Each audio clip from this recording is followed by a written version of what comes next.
Hello and welcome to Big Picture. I am Vishal Dahiya, and today we will talk about the escalating tensions between Iran and United States of America. Now, the USA has struck a significant blow against Iran by killing the commander of Iranian Republican Guards, General Qasem Soleimani, in an airstrike near Baghdad International Airport. Now, this has led to escalation of tensions between the two nations. While the Pentagon described the airstrike as a decisive defensive action to protect U.S. personnel abroad, Iran's supreme leader, Ayatollah Ali Khamenei, said in a statement that the jihad of resistance against all enemies will continue with a doubled motivation. Meanwhile, US has urged all its citizens to leave Iraq immediately. For more on this, we're joined by a distinguished panel of guests in the studio today. Let me first introduce them to you, beginning with Mr.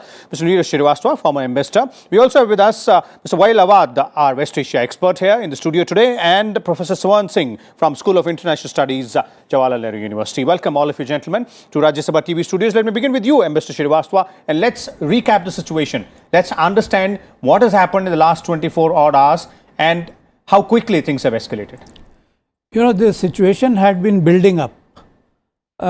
This is within the last 1 week, several events have taken place. There was a rocket attack, in northern Iraq. Then, as a retaliation, the United States bombed and killed about 24 or 25 people. Then, the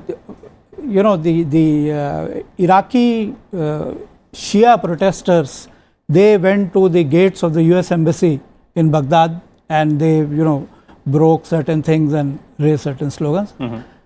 And then the US evacuated its personnel from the embassy and sent some Marines there.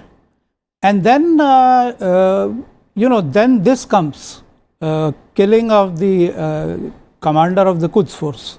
So this is this action reaction situation has been going on, has happened during the last 1 week, and what we have seen is a steady escalation.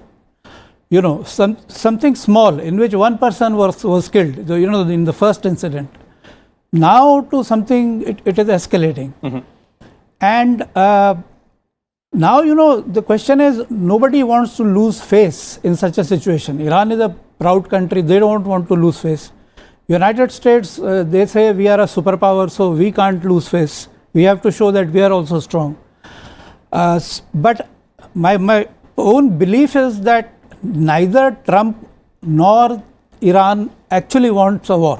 But there are certain lobbies who want a war and who have been asking for a war between the two countries.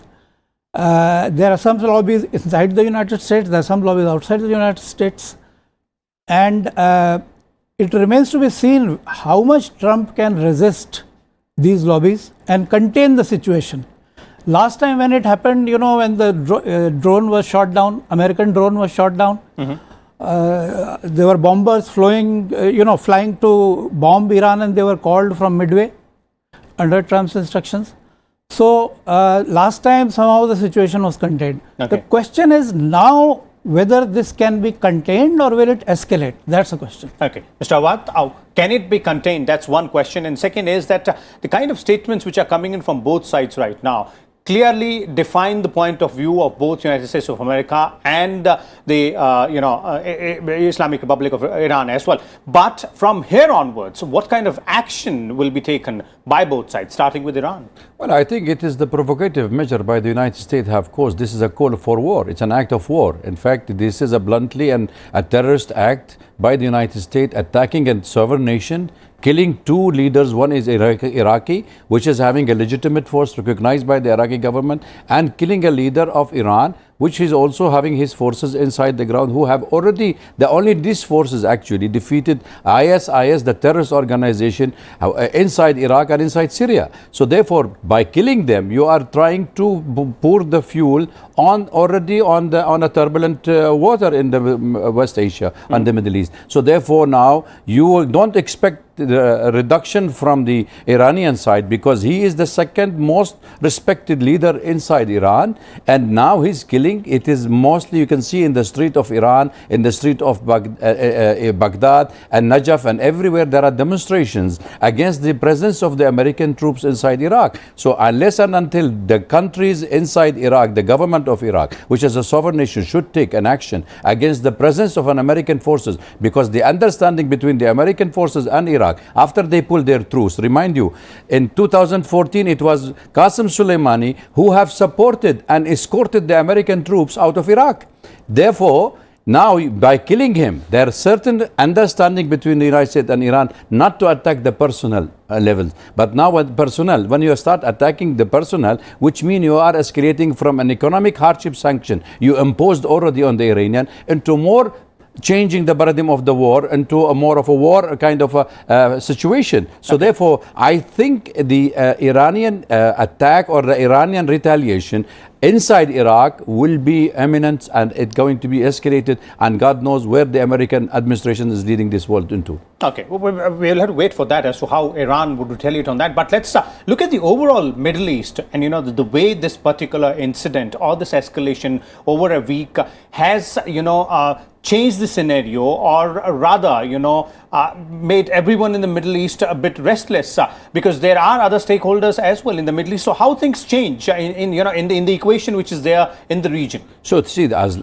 American is not preparing for an all-out war. This is for sure, because there is no mobilization of the forces inside. They are only using their military bases, so which is available in Bahrain, in Qatar, and in Saudi Arabia. Now you're having the Israelis, function with Ambassador Srivastava is bringing into the picture, which means you are having two leaders. One is in Israel and one is in the United States, are facing problem inside their own home. Are you using foreign policy as a tool to achieve popularity inside your own country? Then you are trying to create more trouble in this. So the warmongers in the United States and in the Middle East, those who are calling for a war against Iran, are the one now taking the upper edge inside the American administration and Israeli lobby. So even among some of the Arab leaders, in fact, in the Gulf state, who are willing to go for this. But now, who will face the blunt?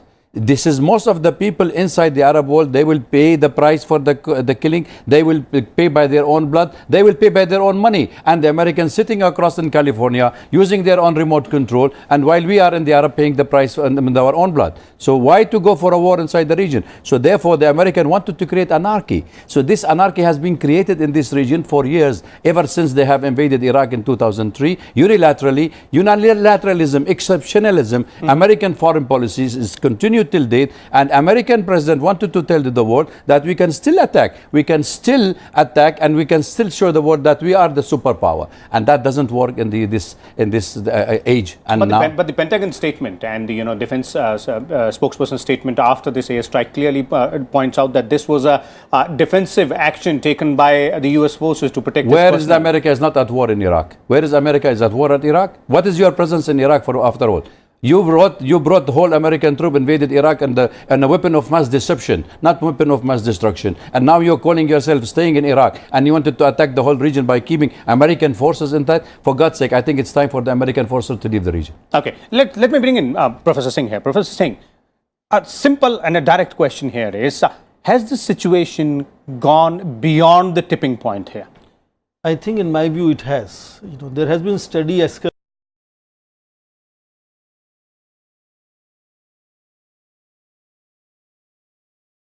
almost from May of 2018, when President Trump walked out of Iran nuclear deal saying it's a fiction, and constant pressure of sanctions, and then of course more lately tit for tat strikes. But here I think is a clear sharp escalation. I have no idea what is the thinking behind it. There is already debate inside Iraq, including in Iraq parliament, to see how Iraqi forces, US forces could be sent home from there. Trump has also been often saying that he wants to bring boys home.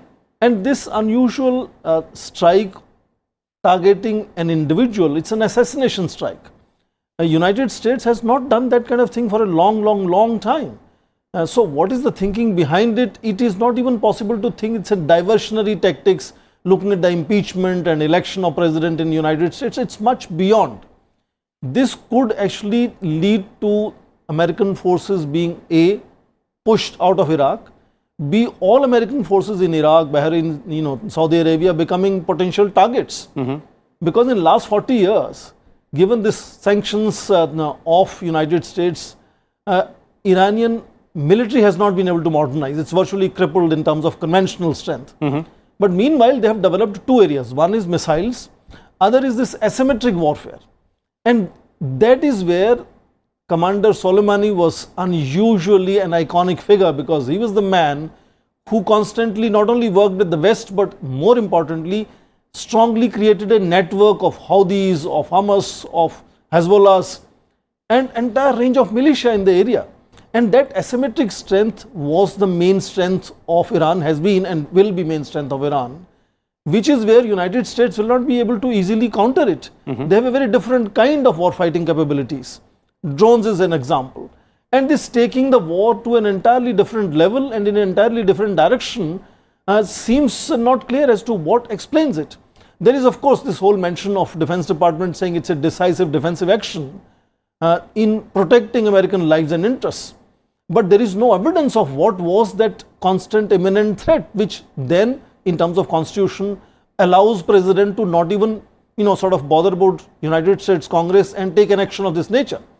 There is no legal sanction in that sense available, and already the Speaker of the House has already made mention that they should be briefed immediately as to why this action took place and what exactly has happened on the ground. So there are legal angles to it, there are ethical angles to it, there are war fighting doctrinal angles to it. It's very difficult, but one thing is very clear. If you look at the history, way back from 1979, when 52 Americans were held hostage for 444 days, it's an unusual thing for any country to do that to United States. Iran has always retaliated.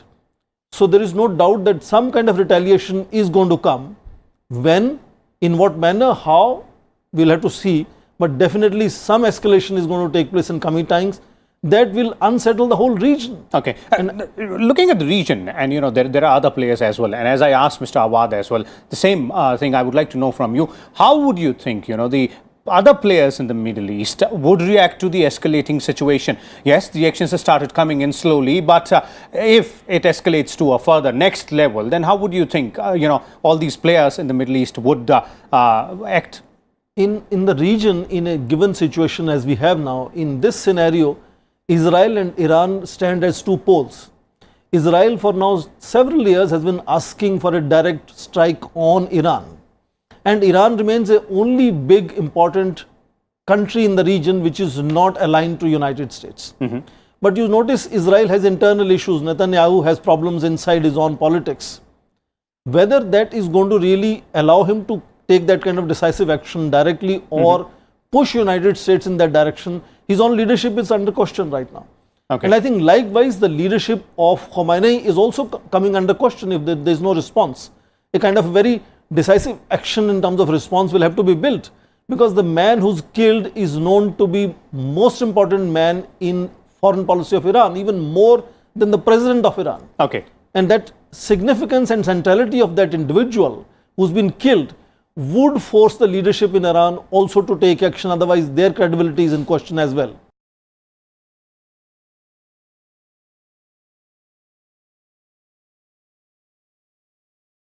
Okay. Mr. Srivastava, from your perspective, if you look at the other Middle Eastern players also, and then the most important question is, can this be brought down? Can this situation be de-escalated? And if yes, then how and what efforts will need to be made? Because as all of you are pointing out, this is a very serious situation right now. Yeah, it's a very serious situation. And de-escalation would require firm will, political will at the highest levels in several places. It will require in Washington, it will require in Tehran, it will require it in Moscow. I think, because this situation, Iran and United States is a situation which minor or small countries cannot sort out. It can be sorted out by big countries. The question is, and I'm sure that, Mr. Putin, for example, would not want a war in that area, is not in anybody's interest. But the question is this, that which has been pointed out by some your other panelists also, that since the scrapping of the nuclear agreement unilaterally by Mr. Trump in 2018 and tightening of sanctions against Iran, the daily life of the average Iranian has become very hard. And they see that they cannot see any justification for that. They see as being persecuted and targeted by the United States. So more and more people in Iran think that what do we have to lose? This country is tightening our screws on us in any case, unjustified, unilateral. Now it kills iconic figure here. So, in Iran itself, there will be a huge pressure to retaliate. Okay. And as it has been pointed out, that Iran has developed capabilities in terms of missiles and a whole range of target around, Tehran, including Israel, including Qatar, Bahrain, is within the range of Iranian missiles. And some of them will get through. No missile defense can stop all missiles. So it's a very dangerous situation. You just need one more spark to set the whole thing afire. Okay. But I do expect that at this point of time, behind the scenes efforts are being made by some world leaders, in Europe, I'm sure, elsewhere, to pacify, both the countries And de-escalate the a situation. de-escalate situation. Whether they will succeed or not, I don't know. But because the thing is, if they don't succeed, if there is war, India is going to be very directly affected by it, because there are almost 8 million Indians in the Gulf, and if the all-out war... And let's not forget the oil prices. No, oil price is a minor part of it, I think. The bigger part is what happens to these people? You destabilize the whole region. And Iran will, if a war breaks out, Iran will, it has Hezbollah, it has asymmetrical warfare capabilities. It will go all out. Okay. So because it feels that it is being targeted, unfairly and unjustly by the West. Okay, Mr. Awad, from your point of view, how can the de-escalation happen now? And as Mr. Srivastava is pointing out, is the strong political will to take that decision in Washington and Tehran the only way out, or are there other players who can influence, both sides to back down? I think most of the capitals are already condemning this kind of attack, and also they are cautiously apprehensive about the outcome, and they are calling for calm down. This is one of the issues. The second part of the issue is that Iranian also going to retaliate swiftly, but not in a hurry. We have to remember this. Swiftly in the sense, they have already told most of the leaders in the region that if the American attack us, if any of the American military bases fire at us from your country is one of our targets. So now the Iranian will concentrate more inside Iraq, where there will be a retaliation by the Iraqi forces themselves and by some of the Iranian pro-Iranian groups inside. So there will be a retaliation for sure. So the asymmetrical warfare is what Iran is focusing on this, but we don't know what the allies can do, what they can do with the American northeastern part of Syria, where they're having their troops inside Syria. We don't know what they will be doing inside Bahrain or there. But at the moment, I think it will be limited to Iraq. And if that is the retaliation, and the United States can keep quiet about it, but if the coffins start going to the United States, I think Trump will be in the trouble for the next election, and there will be a big cry in the United States why he has gone for a war which was not unwanted by even the Congress of the American Congress. Therein comes the question of the political will on both sides. This is exactly where we are. If you wanted to de-escalate, why you already escalated? This is the question mark comes here. Okay. Professor Singh? I think several countries are concerned about the region, is no doubt. But which countries have a chance to contribute anything in ensuring stability and peace? Any of the allies of United States and Europe will be suspect by Iranians. India, I think, would have a possibility of engaging in such a situation for two reasons. One, we have had a long-standing relationship with Iran, and we have lately been getting really inching closer to United States. Indian Foreign Minister Jaishankar recently visited Tehran, had a meeting with the Foreign Minister Javed Zarif there. I think we have both the necessity, because as Ambassador mentioned, about 6 to 8 million Indians are living in the region. And if situation escalates, instability happens there. We have seen what happened in First Gulf War. We have to bring home these people. There could be exodus of Indians. Not only physical exodus, of the total $70 billion of remittances that India gets every year, 40 billion comes from this region. We are already in a tight economic situation here. We don't want to lose that resource. And of course, whole lot of other issues of oil and gas and other engagement that we have. We have nearly $200 billion of trade with this region. So it's a serious issue for us, and it demands that India would have stakes in intervening. And the fact that we have good relations with both these countries could mean that we could try and sort of play whatever role we can, because there are very limited number of countries who would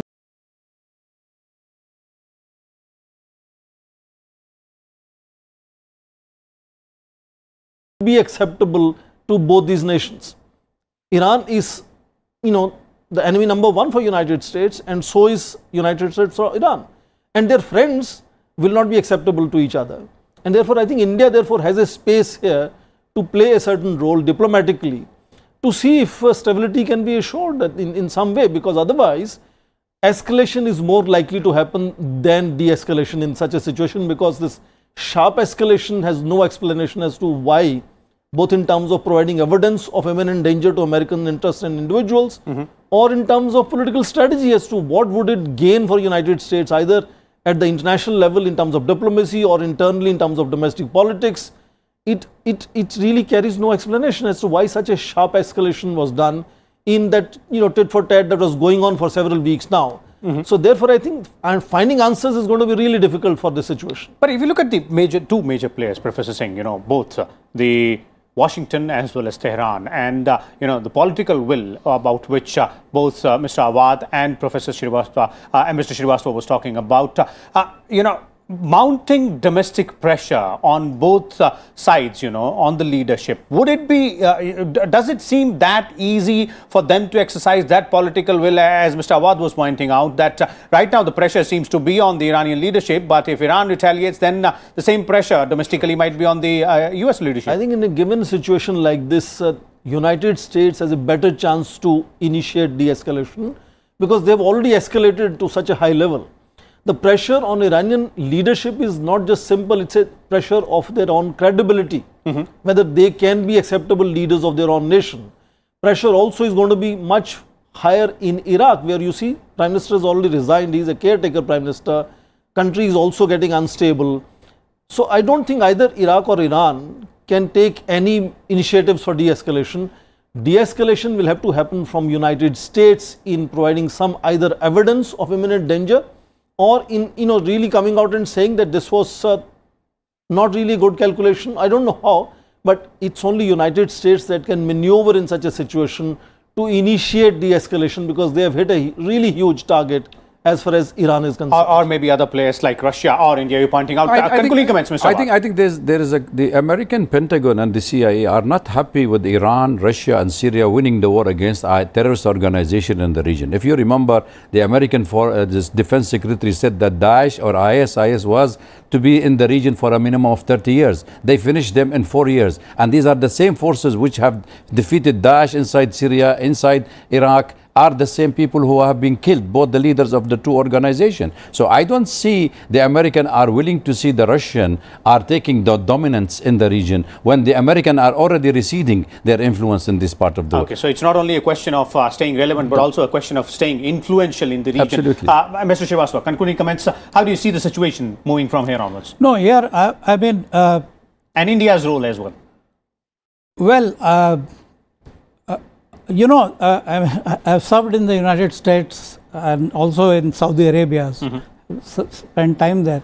So the thing is that the lobbies which are driving this whole thing from behind the scenes, which include, now let me name them: Israel, the security establishment in the United States, like the CIA, other Pentagon, other people. There are some people who actually want a war. between United States and Iran. But there are others who don't want it. There are others who don't want it. Now the question is, so far Trump has been able to stop them because he knows that if there is a war, it can affect his re-election chances. But whether he will be able to stop them or contain them, because America's Middle Eastern policy is actually run by Israel. That's the thing which people need to understand. Now, if you can control Israel and you can pacify Israel, then it's all right. Then it can be de-escalated. Okay. But if this is a golden opportunity because Israel has been pushing the United States to bomb Iran for several years now. Now we have to see how much Trump can resist. My own thing is there are 50-50 chances that he will be able to resist because his presidency is at stake. Okay, so there are several possibilities to this particular situation going down, that is de-escalating from here onwards. But as our panelists are pointing out, this escalation between the United States of America and Iran clearly spells out, big trouble, not only for the region, but also for the entire world. And hoping that both sides and several other key players and stakeholders will try and find a solution and try and ensure that this situation is de-escalated in time. We'll come back again tomorrow with a different topic. Till then, keep watching Rajya Sabha Television.